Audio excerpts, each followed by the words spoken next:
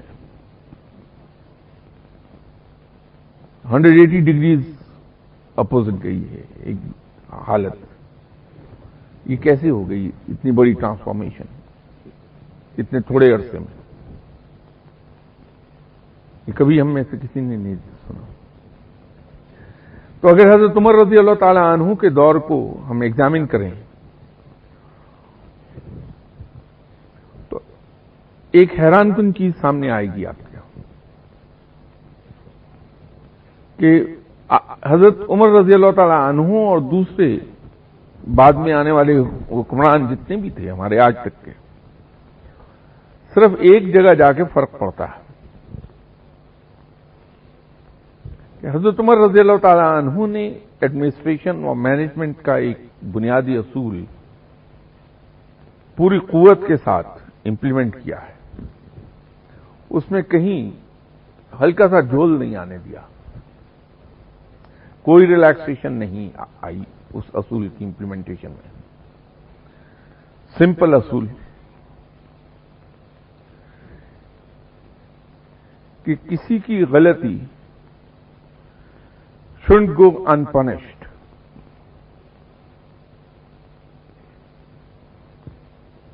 کسی کی کوتاہی، غلطی اور گناہ انپنشڈ نہیں رہے گا، اس پہ سزا دی ہے، اور بغیر یہ دیکھے کہ وہ بیٹا ہے یا کوئی رشتہ دار یا کوئی صحابی یا کوئی پرانا ساتھی۔ اس اصول میں یکساں ہاتھ رکھا ہے۔ اور دوسری طرف یہ ہے کہ اچھے کام کا ریوارڈ ضرور دیا ہے، خواہ وہ اچھا کام کسی دشمن ہی نے کیا ہے اس کو ریوارڈ ضرور دیا ہے۔ ایک سمپل مینجمنٹ کا پرنسپل ہے جو ہم سب پڑھتے ہیں، ایڈمنسٹریشن اور مینجمنٹ پڑھتے وقت اس کو ہم اس پرنسپل کو سبھی پڑھتے ہیں، لیکن ایکسرسائز نہیں کرتے ہیں۔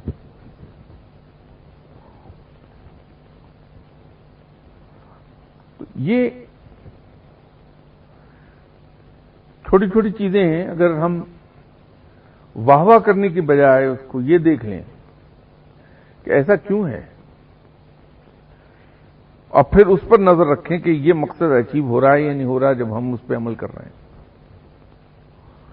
تو پازیٹو ریزلٹ ضرور آ جائیں گے اس کے۔ جیسے میں نے نماز کا کہا کہ نماز ہم پابندی سے پڑھیں اور ان تمام پروٹوکولز کے مطابق پڑھیں جیسے اللہ تعالیٰ کا حکم ہے۔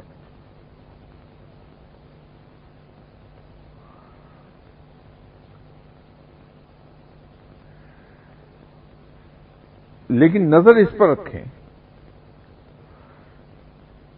کہ یہ برائی سے روکتی ہے یا نہیں روکتی، ہمیں نیکی کی طرف لے جاتی ہے یا نہیں لے جاتی۔ تو اگر ہم نہ جا رہے ہوں تو نماز کا قصور نہیں ہے، قصور ہمارے ادا کرنے کا ہے کہ ہم اس کو ادا نہیں کر پا رہے۔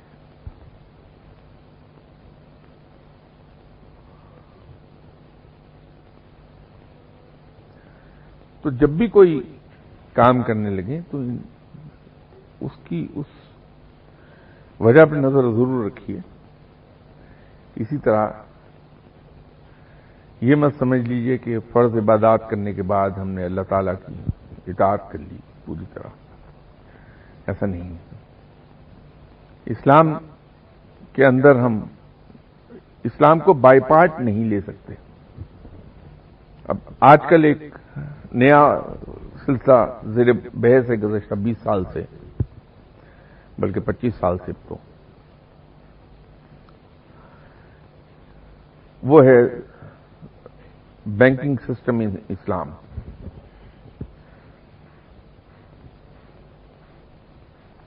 کے اوپر مختلف قسم کے خیالات کا اظہار ہوتا رہتا.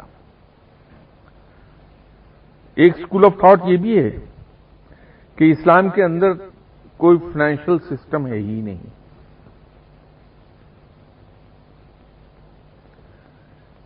پرابلم یہ نہیں ہے،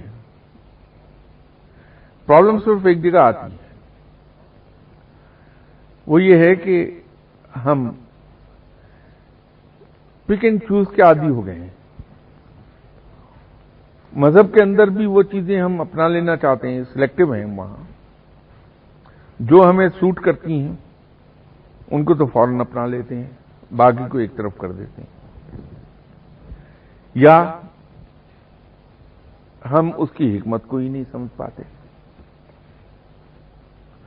اسلام کے بارے میں ہمارا رویہ بالکل وہ ہے جیسے کچھ اندھوں کے ہاتھ ہی لگ گیا تھا، تو ہر اندھے نے اس کو اس طرح کا ڈسکرائب کیا تھا جس طرح کے اس کا حصہ اس کے ہاتھوں میں آیا تھا. کسی کے ہاتھ میں اگر ٹانگ آئی تو اس نے کہا کہ صاحب ہاتھی جو ہے گول اور اونچا ہوتا ہے، کسی کے ہاتھ میں اگر سونڈ آ گئی تو اس نے سونڈ کو ہی ڈسکرائب کر دیا، یہی ہاتھی. تو اسلام کے بارے میں بھی ہمارا ایٹیٹیوڈ ایگزیکٹلی وہی ہے. ہم اتنے ہی حصے کو اسلام سمجھ بیٹھے ہیں جتنے کو ہم سمجھتے ہیں. لیکن اسلام کو جب تک کہ آپ ان ٹوٹو نہیں سمجھیں گے، اس کو میں آسان لفظوں میں یوں ڈسکرائب کیا کرتا ہوں کہ اسلام کو برقعے کی طرح اپنے اوپر اوڑھ لینا پڑتا ہے، پھر یہ سمجھ میں آتا ہے کہ اسلام ہے کیا، کیونکہ اس کے تمام سسٹم ویل انٹیگریٹڈ ہیں اور انٹر ڈیپینڈنٹ ہیں. اسلام کے اندر اسی لیے پینل کوڈ سب سے آخر میں آیا تھا، اور لطیفہ یہ ہے کہ اسلام کا پینل کوڈ دنیا کا مختصر ترین پینل کوڈ ہے. اس سے مختصر سزائیں کسی پینل کوڈ میں ہے ہی نہیں. آپ گن لیجیے انگلیوں پر کتنی سزائیں ہیں. اس کی بنیاد انسان کے قلب کے بدلنے پر رکھی گئی ہے. اصل میں اسلام پہلے قلب کو تبدیل کرتا ہے، انسان کی تھنکنگ کو تبدیل کر دیتا ہے. تو گناہ کے خلاف جو پولیس مین بیٹھتا ہے وہ اس کے اپنے اندر بیٹھ جاتا ہے. غلط کاموں کے خلاف پولیس مین اس کے اندر بیٹھتا ہے. جبکہ ہم اسلام کو امپلیمنٹ کرنا چاہتے ہیں، پینل کوڈ پہلے اور باقی چیزیں بعد میں. اب دنیا کا کوئی قانون مجھے ماں باپ کے ساتھ اچھا سلوک کرنے پر مجبور نہیں کر سکتا. کیا حکومت مجھے مجبور کر لے گی؟ جھوٹ بولنے سے منع کرتا ہے اسلام، تو کیا آپ ایک آرڈیننس بنائیں گے کہ میں گھر میں بچوں کے ساتھ جھوٹ نہ بولوں؟ اندر بیٹھا ہوں، بچے سے کہتا ہوں جا کے بیٹا کہہ دو کہ جو ملاقاتی آئیں کہ میں ہوں نہیں. اسلام روکتا. وہ جو اندر قلب آپ کا تبدیل ہو جائے گا، وہ ماں باپ سے اچھا سلوک کرا دے گا، پڑوسی سے اچھا سلوک کرا دے گا، کیونکہ رب کا حکم ہے. جھوٹ بولنے سے منع کر دے گا. تو وہ قلب تبدیل ہوگا اسی وقت جب اسلام سمجھ میں آ جائے، اور سمجھ میں آنے کے بعد ہمارا دل بدل جائے، تھنکنگ ہی تبدیل ہو جائے ساری کی ساری. تو پھر وہ جو مختصر ترین پینل کوڈ ہے وہ کافی ہے. پھر اندر کا پولیس مین ہمیں ہر وقت سزا دیتا رہتا ہے، روکتا رہتا ہے.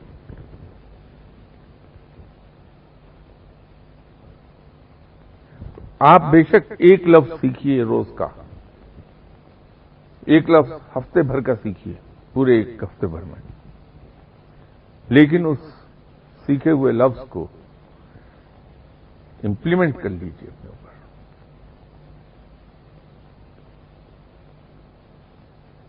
فلاح پا جائیں گے. اور اگر یہ نہیں ہوگا تو پھر وہی ہوگا جو ہو رہا ہے. گلی گلی محلے محلے درس و تدریس کے ادارے کھلے ہیں، جگہ جگہ تفسیر کا، حدیث کا سبق ہو رہا ہے. لیکن صورتحال کیا ہے کہ کہ معاشرے میں برائی اور سب بڑھتی چلی جا رہی ہے. وجہ یہ ہے کہ ہم وہ سیکھتے ضرور رہے ہیں علم، لیکن بطور فیشن کہ بھری محفل میں بیٹھ جائیں تو اس پر ہم اپنے خیالات کا اظہار کریں تو لوگ امپریس ہوں، اس پر عمل کرنے کے لیے نہیں.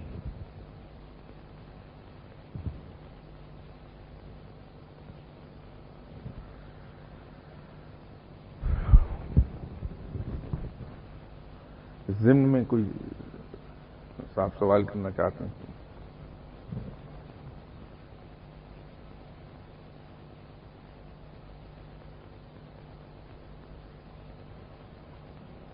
شاہ صاحب، جو موجودہ دور ہے اس کے بارے میں میرے خیال 800 سال پہلے کسی نے کہا تھا کہ اینچے شورست کے در دور کمر میں بینم ہما آفاق پورا فتنہ و شر میں بینم. تو ان حالات میں جیسے موجودہ حالات چلے آ رہے ہیں، تو ان حالات میں آدمی کس طریقے سے اپنے مذہب پر قائم رہ سکتا ہے اور کیسے نیکی کی طرف جا سکتا ہے یا لوگوں کو ہدایت کر سکتا ہے؟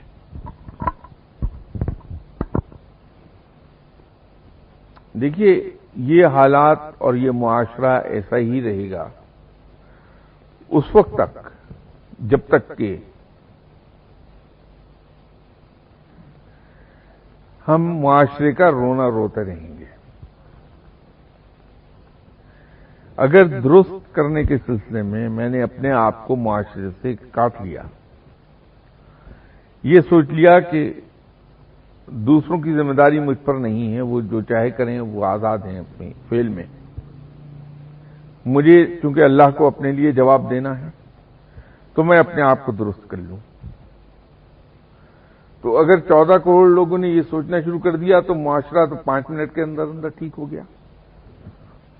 اور اگر ہم یہ سوچتے رہے کہ میں اپنے آپ کو ٹھیک کیوں کروں کیونکہ دوسرے بھی ایسے ہیں، تو یہ بگڑتا چلا جائے گا. تو ہمارا اس سے کوئی تعلق نہیں کون کیا کر رہا ہے، وہ اپنے فعل کے لیے خود اللہ کو جواب دے. ہمیں صرف اپنے اوپر نظر رکھنا ہے، اور اس کا ایک طریقہ یہ ہے کہ ہم یہ سمجھ لیں دل میں کہ دوسرے سب اچھے ہیں، صرف میں ہی برا ہوں اور مجھے اپنے آپ کو اچھا بنانا ہے. بھلائی آ جائے گی، اس میں کوئی مشکل ہی نہیں. کوئی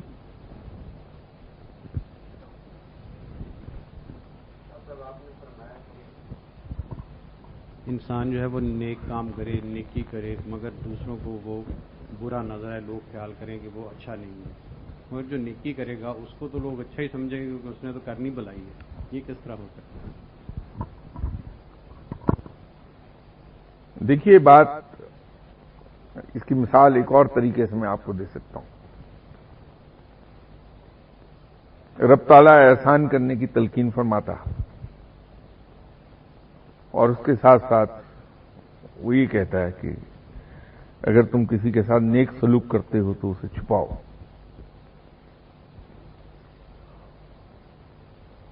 اور اس کے ایک سزا یہ سناتا ہے کہ اگر کوئی شخص کسی کے ساتھ اچھا سلوک کر کے جتا دے تو میں اس کی نیکی اس کے منہ پہ دے مارتا ہوں. قرآن میں یہ ایک پہلو ہے. دوسرا پہلو یہ ہے کہ جس کے ساتھ نیکی کی جائے اس کو چاہیے کہ وہ اس کو پھیلائے، وہ لوگوں کو بتائے کہ فلاں شخص نے میرے ساتھ نیک سلوک کیا.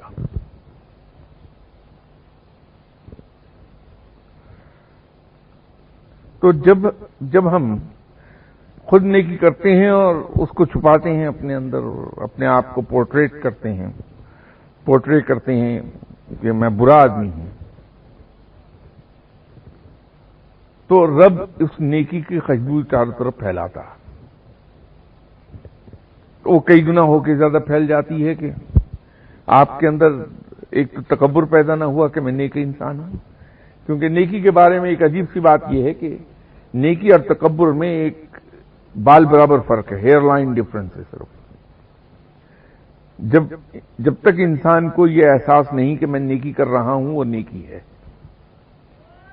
جہاں دل میں یہ احساس آیا کہ میں نیکی کر رہا ہوں اور نیکی نہ رہی، تکبر ہو گیا، سب غرق ہو گیا. تو جب تک انسان اپنے آپ کو جوتے مارتا رہتا ہے کہ میں برا آدمی ہوں، میں نے کیا کرنا ہے، تو نیکی کی طرف دوڑتا رہتا. تو یوں میں کہہ رہا تھا کہ اپنے آپ کو برا بنا کے رکھیے. شاہ صاحب ایسی کون سی نیکیاں ہیں جن کو بتانا، برسر عام کرنا قوم کی فلاح بہبود سے تعلق رکھتی ہیں؟ چوک لکشمی میں ایک صاحب کھڑے ہوئے گول گپے بیچ رہے تھے. تو آبویسلی وہ ہمارے پنجابی بھائی تھے ڈگے. تو وہاں سے لکھنؤ کے دو بڑے نستعلیق قسم کے اہل زبان کا گزر ہوا. گول گپے دیکھ کے ان کے منہ میں پانی آیا. تو وہ گئے گول گپے والے کے پاس اور جا کے انہوں نے بہت ہی نستعلیق قسم کی اردو میں بڑے مہذب لہجے میں اس سے کہا کہ اے بھائی، یہ گول گپے کیا بھاؤ بیچتے ہو؟ تو گول گپے والے نے کہا کہ جی روپے کے 4. تو انہیں بڑا تاؤ آیا کہ چھوٹے چھوٹے سے گول گپے ہیں، وزن ان کا ہے نہیں، اس پہ اس کی لاگت کچھ آئی نہیں، اور یہ کیا لوٹ رہا ہے. تو بہت غصہ آیا، لیکن چونکہ مہذب انسان تھے تو بڑی لطیف قسم کی طنز کی گول گپے والے پہ. کہا کہ بھائی یہ تم عددن بیچتے ہو یا وزنن بیچتے ہو؟ تو وہ تھا ڈھگا، پنجابی ڈھگا میرا بھائی تھا. تو اس نے کہا کہ بھائی یہ تو میں سب نہیں جانتا، میں صرف گول گپے بیچتا ہوں. تو قبلہ بات یہ ہے کہ یہ اتنے بڑے پیمانے کی باتیں کہ ملک و قوم کی فلاح میں کوئی نیکی جائے تو اس کو میں عیاں کر دوں، اور جو انفرادی فلاح میں جائے میں اسے چھپا لوں، یہ میری سمجھ سے بالا تر بات ہی ہے. میں تو ایک ہی بات جانتا ہوں اس گول گپے والے کی طرح کہ نیکی خواہ کسی طرح کی بھی ہے اس کو میں خاموشی سے کروں، اس پہ پردہ ڈالے رکھوں. اب یہ آپ جانیے، پڑھے لکھے لوگ اور حکمران جانے کہ ملک و قوم کی فلاح کس میں ہے اور فلاح کس میں نہیں ہے. تو میں تو صرف نیکی کو جانتا ہوں کہ اس پر پردہ ڈال دیا جائے فوراً.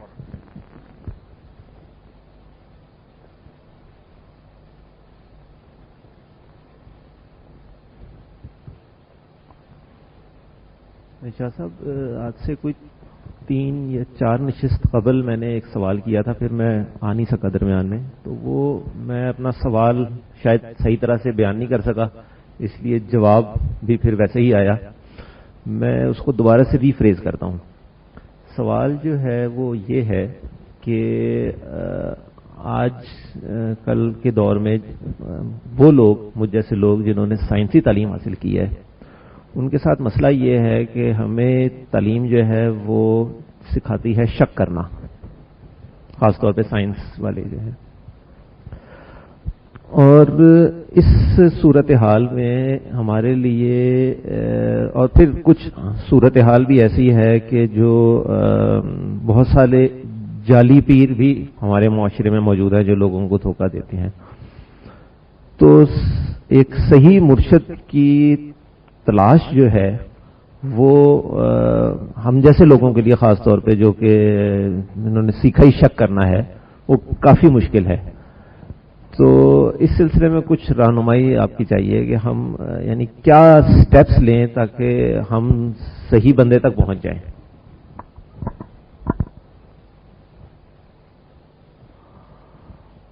دیکھیے، کوئی شخص اندر سے کیا ہے وہ تو صرف رب ہی جانتا ہے. انسان علم کے خواہ کسی مقام پر فائز کیوں نہ ہو، وہ انسان کے اندر کی ساری چیزیں نہیں جان سکے گا، کیونکہ اس کا علم، انسان کا علم بہرحال محدود ہے.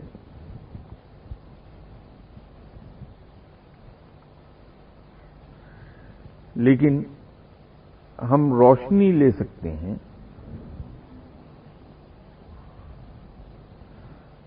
پہلے گزرے ہوئے مستند اولیاء کرام کے اقوال اور فرمان سے بنیادی چیز تو یہ ہے کہ فقیر کے لیے 2 لٹمس ٹیسٹ ہیں، 2 ٹیسٹ ہیں جن میں ایک لٹمس ٹیسٹ ہے اور ایک ذرا لانگ ٹرم ہے۔ لٹمس ٹیسٹ تو یہ ہے کہ اگر آپ کسی صاحب علم کے پاس جائیں اور وہ واقعی صاحب علم ہے تو اس سے مل کر آپ کو 2 چیزیں محسوس ہوں گی۔ ایک تو اس شخص میں آپ کو کشش محسوس ہوگی اور آپ کا دل چاہے گا کہ میں دوبارہ اس آدمی کے پاس جاؤں، اور دوسرا اس سے ملنے کے بعد آپ کو اطمینان حاصل ہوگا، آپ کو سکون ملے گا۔ یہ 2 چیزیں اس میں اس لیے آپ کو محسوس ہوتی ہیں کہ وہ رب کا ذکر کر رہا ہے صرف دل سے، اور اس ذکر رب کے نتیجے کے طور پہ جیسے رب نے خود بھی کہا کہ میرے ذکر سے دلوں کو سکون ملتا ہے، تو وہ کشش بھی ذکر الہی کی ہے اصل میں۔ تو یہ کشش اور سکون، یہ 2 چیزیں آپ کو، یہ لٹمس ٹیسٹ ہے کہ امیڈیٹلی آپ کو محسوس ہوگی۔ دوسرا جو ہے وہ ذرا سا لمبا وقت لیتا ہے، وہ یہ ہے کہ فقیر کسی کو نصیحتیں نہیں کرتا، یہ کسی سے نہیں کہے گا کہ تم نماز پڑھو، تم روزہ رکھا کرو، تم فلاں کام کر لو، بلکہ وہ تو اتنی احتیاط کرتا ہے کہ خاموشی سے نماز پڑھ لے گا تاکہ اگر کوئی نماز نہیں پڑھنے والا تو وہ شرمندہ نہ ہو۔ لیکن حیران کن طریقے پہ باوجود اس کے کہ وہ کسی کو نیک کام کرنے کو نہیں کہے گا، اس کے پاس جا کے آپ خود بخود جو لوگ جاتے ہیں وہ شراب چھوڑ دیتے ہیں، دوسرے ایسے کام چھوڑ دیتے ہیں اور رفتہ رفتہ نمازی ہو جاتے ہیں۔ یہ دوسرا ٹیسٹ ہے اس کا۔ ہم نے جو ٹیسٹ بنا لیے ہیں وہ حقیقی نہیں ہے، وہ واپس پھر وہ ہماری جڑوں کی طرف جائے گی بات کہ ہماری جڑیں چونکہ ہندوازم میں ہیں تو وہ تصورات ہمارے ذہن پر بڑے پختہ ہیں۔ ہم یہ کہتے ہیں کہ صاحب فلاں صاحب جو ہیں وہ آبادی سے دور ویرانے میں ایک غار کے اندر بیٹھے ہیں، 20 سال سے مل ہی نہیں رہے کسی سے، تو ہم کہتے ہیں وہ بڑا پہنچا ہوا آدمی ہے۔ بھائی پھر صحابہ کرام کیا تھے؟ وہ تو بھرپور دنیاوی زندگی گزار رہے تھے۔ تو اگر آپ اس کرائیٹیرین پہ جائیں تو پھر تو جتنے پیغمبر گزرے وہ بھی دنیا میں رہے، خدا صلی اللہ علیہ وسلم نے دنیاوی زندگی گزاری ہے، صحابہ کرام نے گزاری ہے، تابعین نے گزاری ہے، تبع تابعین نے گزاری ہے، تو ان کو کیا کہیں گے آپ پھر؟ وہ اس لیے ہم اس کو کہتے ہیں کہ ہمارے ذہن میں سادھو کا تصور ہے کہ دنیا سے کٹا ہوا۔ اسی طرح ہم اس آدمی کی طرف بڑی جلدی اٹریکٹ ہوتے ہیں جو بڑی لایانی قسم کی باتیں کرتا ہے اور فوہد گالیاں دیتا ہے۔ ہم یہ بھول جاتے ہیں کہ کوئی شخص اللہ کے قریب تو اس وقت جائے گا جب وہ اللہ کے فرمان پہ عمل کرے گا۔ تو رب تعالیٰ تو فحش گوئی سے منع کرتا ہے، پاکیزہ اور صاف ستھری گفتگو کرنے کی، باوقار گفتگو کرنے کی تلقین کرتا ہے۔ تو یہ کیسے ممکن ہے کہ کوئی شخص اللہ کے حکم پر عمل کرے اور وہ فحش گو ہو جائے اور بے وقار ہو جائے؟ ممکن ہی نہیں ہے۔ لیکن ہم ہر اس آدمی کو پہنچا ہوا مانتے ہیں جو لایانی گفتگو کرنے لگے اور فحش گوئی کرنے لگے، گالیاں دینے لگے۔ اسی طرح رب یہ کہتا ہے کہ صفائی نصف ایمان ہے، صفائی پر پاکیزگی پہ بہت زور دیتا، لیکن ہم اس کو پہنچا ہوا ولی مانتے ہیں جو ننگ دھڑنگ پھر رہا ہے اور جسم پر اس کی آدھا انچ میل چڑھی ہوئی ہے، رال ٹپک رہی ہے، تو یہ کیسے ممکن ہے کہ کوئی رب تعالیٰ کے قریب چلا جائے؟ رب تو خود بڑا باوقار ہے، بڑا پاک صاف ہے، اس کا دوست اس طرح کا کیسے ہو سکتا؟ تو وہ جو میں آپ سے کہہ رہا تھا کہ ہم بہت سی چیزوں کے بارے میں غلط سمجھتے ہیں چیزوں کو، ہم نے اپنے تصور بنا لیے ہیں جو کہ حقیقت سے دور ہیں، وہ یہ سب چیزیں اسی کے اندر شامل ہیں۔ تو وہ آپ اس کے دو ٹیسٹ کر لیجئے، ایک لٹمس ٹیسٹ ہے جو امیڈیٹلی محسوس ہوتا ہے آپ کو، اور دوسرا ذرا وقت لے لیتا ہے، تو آپ کو پتہ چل جائے گا۔ پھر حضرت بایزید بستامی رحمۃ اللہ علیہ صاحب نے ایک معیار قائم کیا،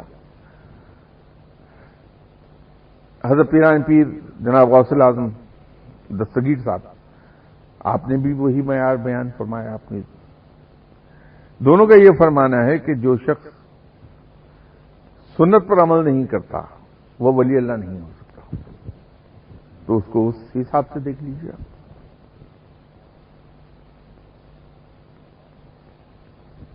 اور باقی رہ گئی شک کی بات، تو شک کرنا پازیٹو سینس میں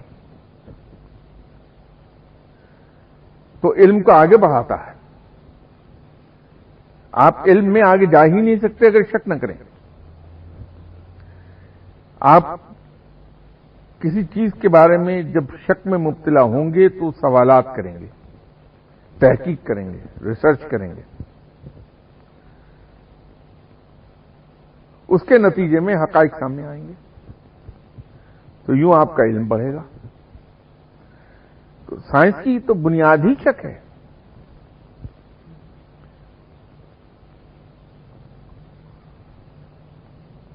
وہ تو پازیٹو سینس میں شک بہت قابل تعریف ہے۔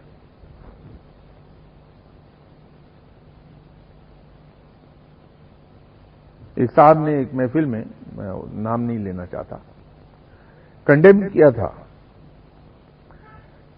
حضرت امام غزالی جیسی شخصیت کو، کہ امام غزالی کی علم کی بنیاد شک پر ہے، تو اس لیے میں اسے غلط مانتا ہوں۔ امام غزالی وہ ہستی ہیں جن کے بارے میں ایک روایت یہ ہے کہ آپ صلی اللہ علیہ وسلم نے یہ فرمایا تھا کہ میری امت کے علماء کا علم اتنا ہوگا جتنا حضرت عیسیٰ علیہ السلام کا۔ تو حضرت امام غزالی کے علم کی مقدار کو حضرت عیسیٰ علیہ السلام کے علم کی مقدار کے مطابق جانا جاتا ہے۔ یہ روایت کہہ رہا ہوں میں آپ سے، روایت ہے یہ۔ تو جس عالم کی علم کی بلندی یہ ہو، اس کو کنڈیم کیسے کیا جا سکتا ہے؟ در حقیقت علم بڑھتا ہی آگے اس وقت ہے جب آپ شک میں مبتلا ہوتے ہیں، اس کے بغیر آپ علم میں آگے جا نہیں سکتے جب تک کہ شک نہ کریں آپ۔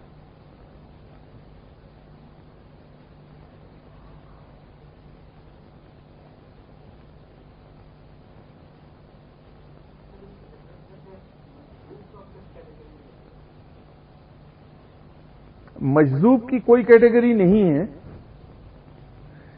یہ بالکل اس طرح سے ہے کہ آپ کے یہاں جو پاکستان پینل کوڈ ہے PPC، اس میں قتل کی سزا دفعہ 302 کے تحت دی جاتی۔ اب یہاں ایک چیف جسٹس بھی بیٹھے ہیں پرانے، یہ لاگو ہے 14 کروڑ لوگوں پر، لیکن اگر درمیان میں کہیں کوئی پاگل آ جائے جو قتل کر دے اس پاگل پن کے اندر، تو اس پر PPC لاگو نہیں ہوتی، پینل کوڈ لاگو نہیں ہوتا۔ عدالت اس کا میڈیکل چیک اپ کرا کے جب یہ کنفرمیشن آ جائے کہ وہ پاگل ہے تو ایٹ بیسٹ اسے پاگل خانے میں داخل کرا دے گی علاج کے لیے، یہ حکم دے دے گی۔ اسی طرح اگر کوئی عشق الہی کے اندر ہوش و حواس کھو بیٹھے تو ایکسیپشنز میں چلا گیا وہ، اور ایکسیپشنز کو ہم کبھی کوٹ نہیں کر سکتے۔ وہ عشق الہی میں کھو گیا ہے بندہ، ہوش و حواس سے عاری ہو چکا، وہ ایکسیپشن ہے۔ اسی لیے جو عقل مند اور سمجھدار اولیاء کرام گزرے ہیں وہ اپنے شاگردوں کو منع کرتے ہیں کہ مجذوب کے قریب نہ جائیں، ان سے دور رہیے۔ نہیں، خود بڑے شاہ صاحب منع کرتے تھے کہ مجذوب سے دور رہو، اس کے قریب نہ جاؤ، کیونکہ وہ تو ہوش و حواس سے عاری ہو گیا، عشق الہی میں غرق ہو گیا آپ کو، تو اس پر تو کوئی قانون قاعدہ کوئی چیز لاگو نہیں ہوتی، وہ ایکسیپشن ہے، اس کو کوٹ نہیں کیا جا سکتا۔